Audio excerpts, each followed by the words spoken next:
अच्छा, good pasture syndrome हमारे पास क्या होता है, इसमें दो चीज़ों की कम्बिनेशन होती है। एक तो ये रैपिडली प्रोग्रेसिव ग्लोमेरुलोनेफ्राइटिस है, ठीक है, आरपीजी है, और उसके अलावा पल्मोनरी एल्वुलर हिमरेज भी होता है, ठीक है, लंग्स की इन्वॉल्वमेंट भी होती है गुड पास्चर सिंड्रोम में। ये ऑटो इम्यून डिजीज़ है, इसमें पेशेंट हेमेटूरिया, हेमोप्टाइसिस और इम्पेयर्ड रेनाल फंक्शन टेस्ट के साथ प्रेजेंट करता है, ठीक है। और ब्लड टेस्ट में मोस्ट इनिशियल टेस्ट है कि हमें anti glomerular basement membrane antibodies मिलती हैं, और most definitive is kidney biopsy, जिसमें हमें क्रिसेंट्रिक ग्लोमेरुलोनेफ्राइटिस पैटर्न मिलता है। चेस्ट एक्सरे या फिर आप सीटी स्कैन करवाते हो तो आपको पैची इंटरस्टिशियल इन्फिल्ट्रेशन मिलती है ड्यू टू इंट्रापल्मोनरी ब्लीडिंग, ठीक है। और lung biopsy is also a most definitive treatment, most definitive investigation. Goodpasture syndrome का निमोनिक है G for glomerulus kidney involvement, ठीक है, और पी फॉर पल्मोनरी यानी लंग इन्वॉल्वमेंट। फिर Goodpasture syndrome and differentiation diagnosis क्या है कि देयर आर डिफरेंशियल्स ऑफ और पल्मोनरी रेनाल सिंड्रोम, मतलब ऐसी एक्यूट किडनी इंजरी जिसमें पल्मोनरी इन्वॉल्वमेंट होती है। एक होता है एल्पॉर्ट सिंड्रोम, जिसमें पेशेंट हीमाप्रोटीनूरिया के साथ haemoptysis, abnormal urea and electrolytes, loss of sight and loss of hearing के साथ प्रेजेंट करता है। रिचार्ड स्ट्रॉस सिंड्रोम है, अच्छा, जिसको हम लोग यूजिनोफिलिक ग्रैनुलोमेटस विद पॉलीएंजाइटिस बोलते हैं। इसमें पेशेंट एज़िमा और यूजिनोफिलिया के साथ प्रेजेंट करता है। इसमें पी अन का पॉजिटिव होता है, ठीक है। छार्क स्ट्रॉस में पी अन का पॉजिटिव होता है, ठीक है। पी अन का मतलब कि छार्क स्ट्रॉस, हम ऐसे याद रखो, हमने ये एज़िमा में भी पढ़ा था, ठीक है। उसके बाद जो है वेजनर्स ग्रैनुलोमेटोसिस, इसमें क्या होता है, इसको हम लोग कहते हैं ग्रैनुलोमेटोसिस विद पॉलीएंजाइटिस। इसमें नोज़ की इन्वॉल्वमेंट होती है, हिमेटूरिया होता है, ठीक है, हिमेटूरिया, नेज़ल सेप्टम परफोरेशन और एपिस्टेसिस। इसमें सी अन का पॉजिटिव होता है, ठीक है। तो वेजनर्स में आप याद रखना, वेजनर्स में नेज़ल सेप्टम परफोरेशन, एपिस्टेक्सिस, हीमेटूरिया और सी एन का पॉजिटिव होता है। छार्क स्ट्रॉस में एज़िमा, यूजिनोफिलिया और पी एन का पॉजिटिव होता है।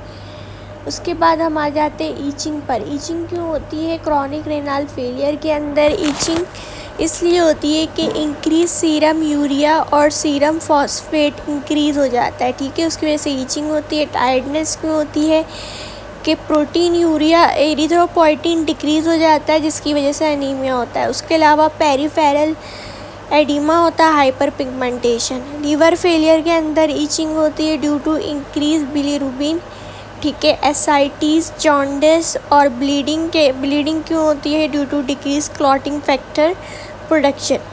फिर पॉलीथीमिया रूब्रा वेरा में भी ईचिंग होती है। रेड स्किन नज़र आएगी due to increase haemoglobin. Splenomegaly होगा, burning sensation in finger and toes, gout और स्ट्रोक हो सकता है। स्कैबीज में ईचिंग होती है। लाइन ट्रैक्स ऑन स्किन यानी बरोज आपको नज़र आएंगे, ठीक है। फिर हमारे पास दूसरा टॉपिक है रैप्डोमायोलाइसिस। ये एक ऐसी कंडीशन है जिसमें स्केलेटल मसल्स डाई ऑफ हो जाते हैं। एज अ रिज़ल्ट हमारे पास मायोग्लोबिन रिलीज़ होता है, पोटेशियम रिलीज़ होता है, क्रिएटिनिन काइनेज रिलीज होता है, ठीक है। कॉमन सिनेरियोज क्या है कि कोई बंदा trap for several hours under heavy object, fall followed by lying for long periods of time on floor, ठीक है। An elderly with frequent fall after acute kidney injury और IV drug user, lying on floor, not moving for long, severe exertion और dehydration, यानी marathon में ये होता है, severe crash injury में होता है। मतलब कि जो भी चीज़ फॉर लॉन्ग पीरियड्स, ठीक है, हमारे स्केलेटल मसल्स को डैमेज करे, उसके नतीजे में मायोग्लोबिन, पोटेशियम और के जो क्रिएटिनिन काइनेज है वो रिलीज़ होते हैं।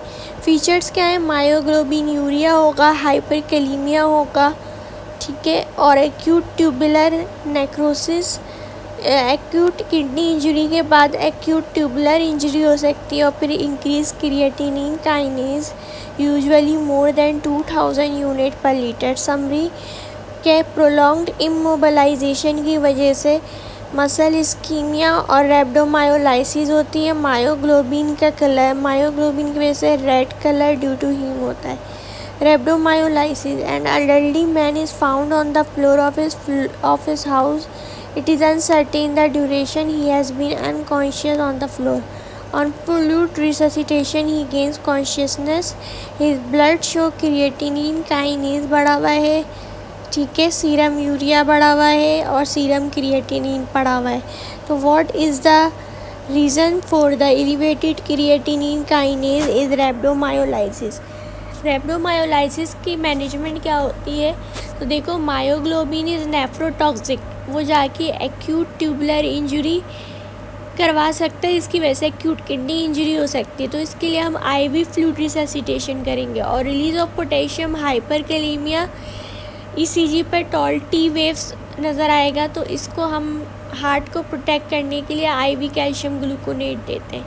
फिर एक्यूट ट्यूबुलर नेक्रोसिस है, इसमें मैसिव हीमरेज की वजह से हाइपोटेंसिव शॉक की वजह से डेवलप हो सकता है। Prolong renal ischaemia, reduce renal perfusion, tubular necrosis. Management क्या है कि आपको हाइड्रेशन एंड परफ्यूजन को मेंटेन करना है। फ्लूइड बैलेंस मैनेजमेंट कैसे होगा कि balance input and output to avoid fluid overload, aim to avoid being in a negative fluid balance.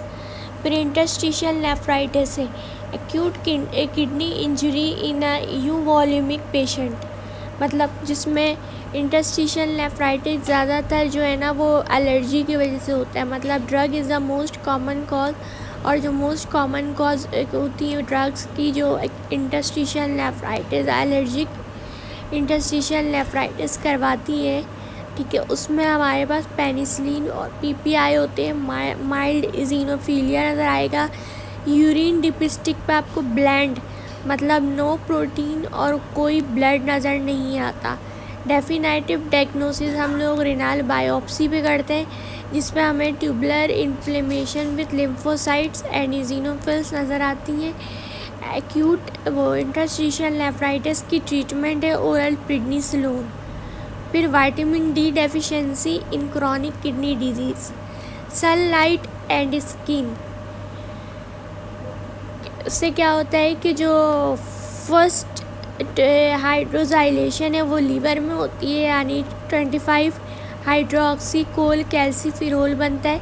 और सेकेंड हाइड्रोजाइलेशन जो है वो किडनी के अंदर होती है, जिसमें 125 डाईहाइड्रो ऑक्सीकोल कैल्सीफिरोल बनता है, which is activated form of vitamin D, जिसको हम लोग कैल्सीट्रायोल बोलते हैं। फंक्शन होता है increased interstitial absorption of calcium. Vitamin D calcium के एब्जॉर्प्शन को इंक्रीज़ करता है, ठीक है। अच्छा, अब उसके बाद अगर क्रॉनिक किडनी डिजीज़ होगी तो एब्जॉर्प्शन ऑफ इंटेस्टिनल कैल्शियम क्या हो जाएगा, रिड्यूस हो जाएगा, जिसकी वजह से हमें रिड्यूस सीरम कैल्शियम मिलता है, leads to increase parathyroid hormone which is secondary hyper parathyroidism, ठीक है। फिर हमारे पास है पाइलोनेफ्राइटिस। पाइलोनेफ्राइटिस प्रेगनेंसी में होता है, स्टोन बनने की वजह से होता है, वेज़िको यूरिट्रिक रिफ्लेक्स की वजह से होता है, डायबिटीज़ की वजह से होता है, ठीक है। अच्छा, लोअर यूटीआई के सिम्टम्स क्या हैं? Dysuria, frequency, urgency, lower abdominal pen,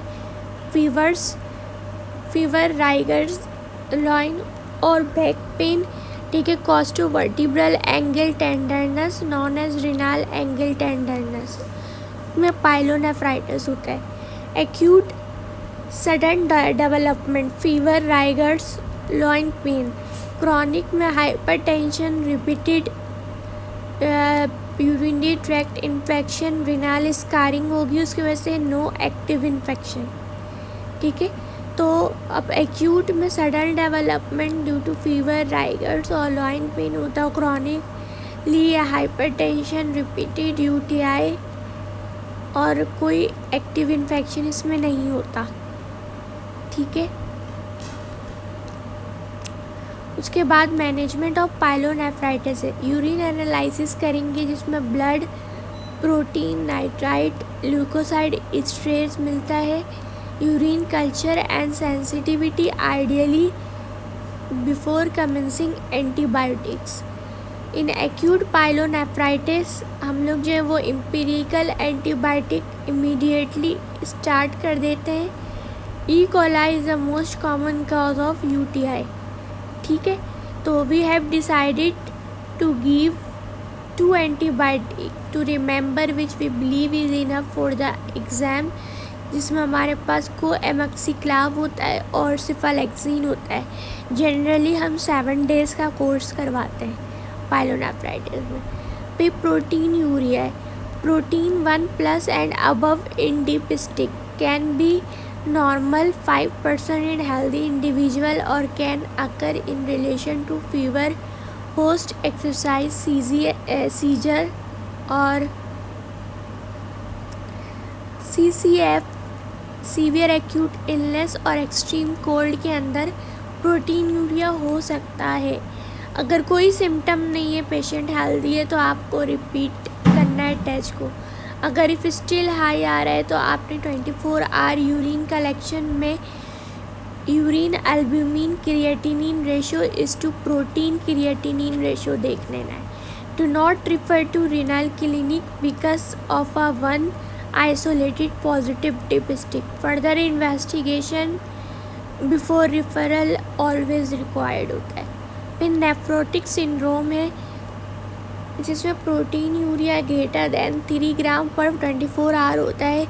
hypo एल्ब्यूमिनिया less than 30 gram per litre albumin हो जाता है।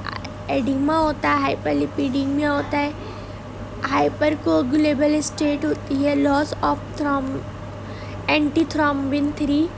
ठीक है, predisposition, infection, loss of immunoglobulin. तो प्रोटीन यूरिया, हाइपोग्लोबिनीमिया और एडिमा नेफ्रोटिक सिंड्रोम को बताता है। ठीक है, इन्वेस्टिगेशन क्या है?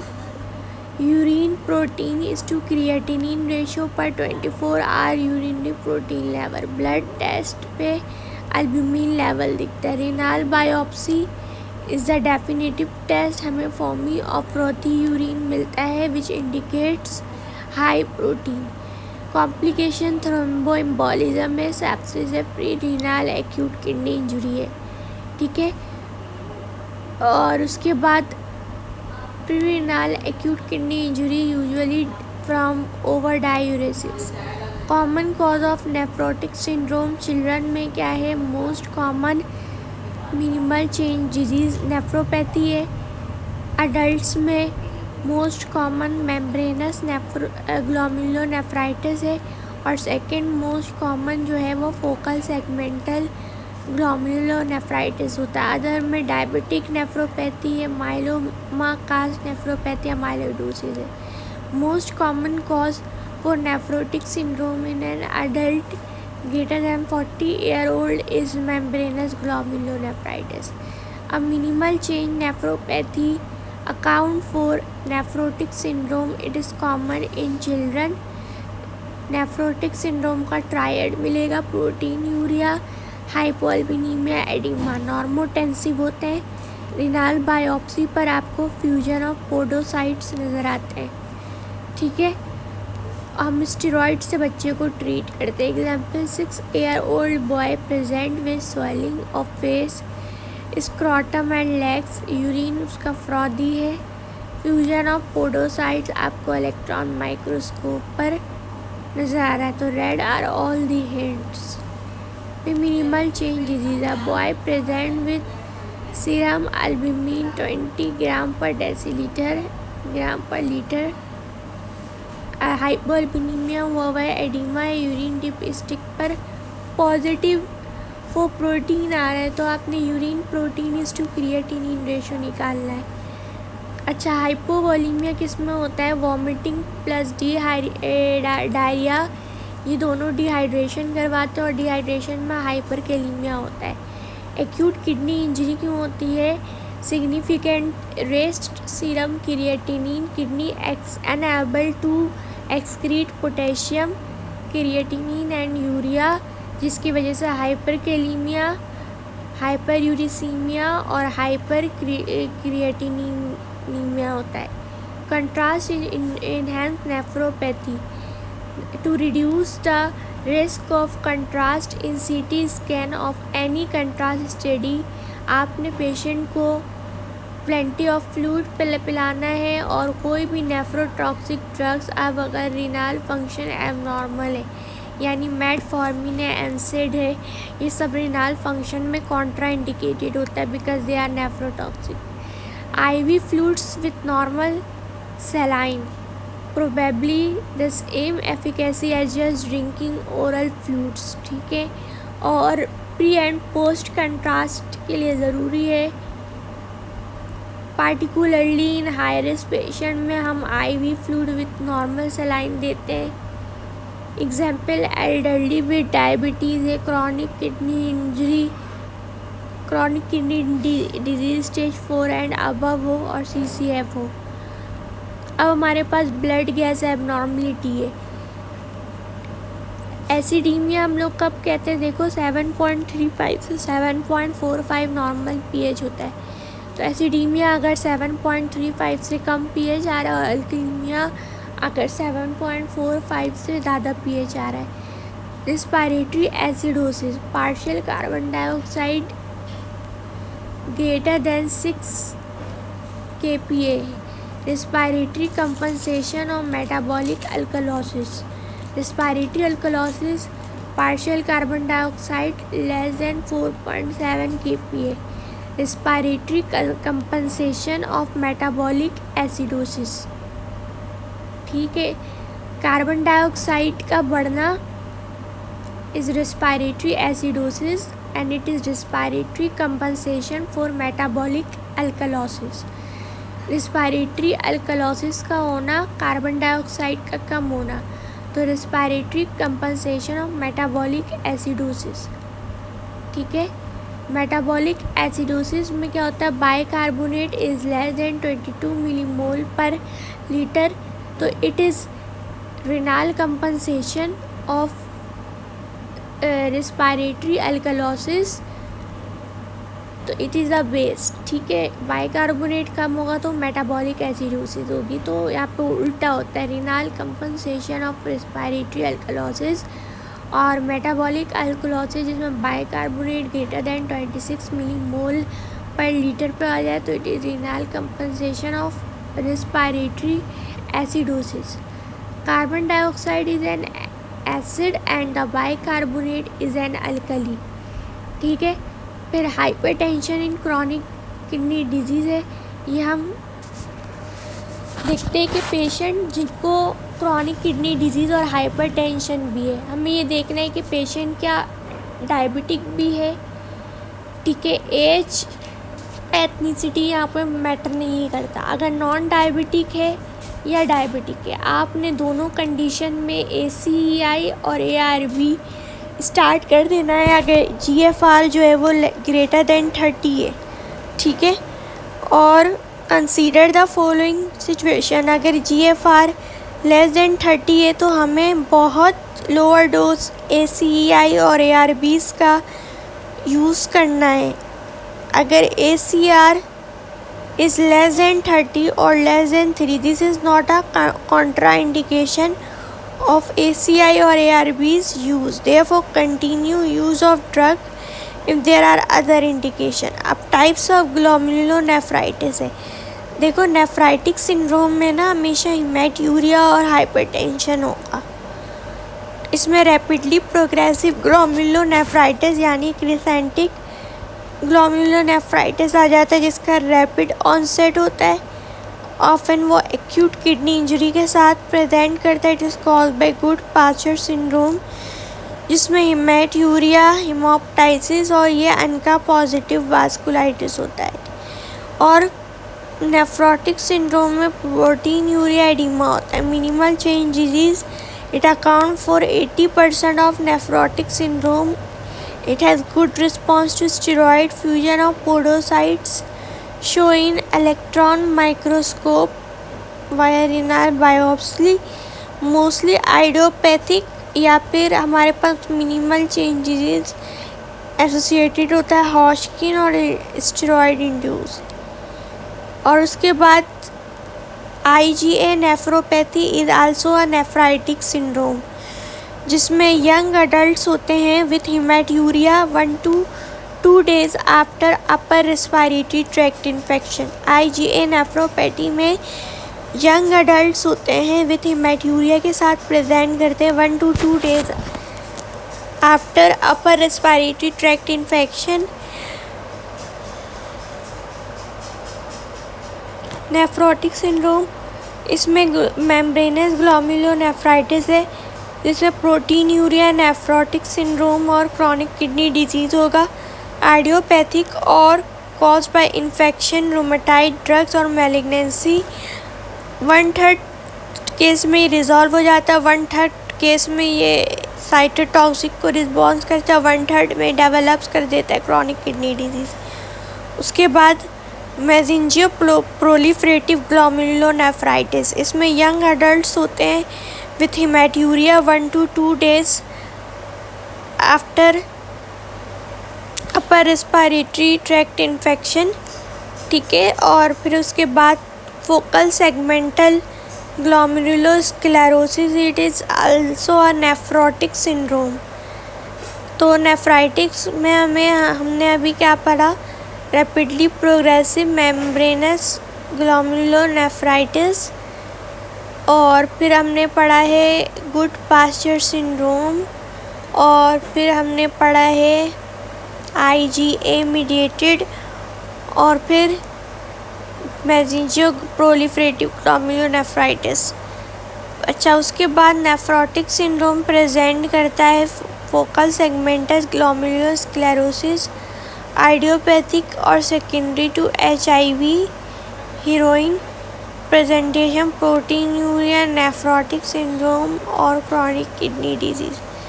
When to suspect chronic kidney disease, जब पेशेंट को एनीमिया हो, हाइपोकैल्सीमिया हो, हाइपरफॉस्फेटीमिया हो और स्मॉल किडनी और अल्ट्रासाउंड लेस देन 9 सेंटीमीटर हो। ठीक है, अब diabetes and chronic kidney disease है। An elderly man with background of hypertension, diabetes mellitus type 2 and chronic kidney disease GP surgery for checkup के लिए आया है।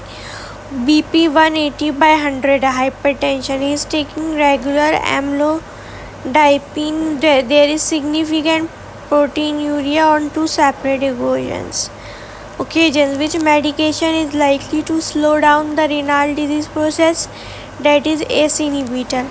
हाइपोकैल्सीमिया का सिम्टम क्या होता है, टिंगलिंग, नमनेस, पैरेसिया, इनवॉलेंट्री सिम्टम। ठीक है, क्रॉनिक किडनी डिजीज़ जो है ना वो विटामिन D3 की डेफिशिएंसी करवा सकता है due to decrease calcium absorption and hypocalcaemia. Then other case हम नेक्स्ट वीडियो में कंटिन्यू करते हैं।